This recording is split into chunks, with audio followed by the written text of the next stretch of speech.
അല്ലാഹു അക്ബർ അല്ലാഹു അക്ബർ അല്ലാഹു അക്ബർ വലില്ലാഹിൽ ഹംദ്.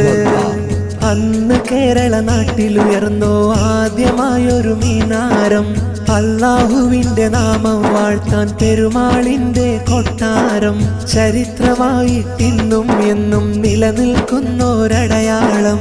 അന്ന് കേരള നാട്ടിലുയർന്നോ ആദ്യമായൊരു മീനാരം. അല്ലാഹുവിന്റെ നാമം വാഴ്ത്താൻ പെരുമാളിന്റെ കൊട്ടാരം. ചരിത്രമായിട്ടിന്നും എന്നും നിലനിൽക്കുന്നൊരടയാളം. ആദ്യമായി ഇസ്ലാമിനെ ഇസ്സത്തുണർത്തുന്ന ചേരമാൻ പെരുമാളിൻ സമ്മാനം. രാജ്യത്ത് ആദ്യമായി ബാങ്കുലി മുഴക്കിയ ചേരമാൻ മസ്ജിദ്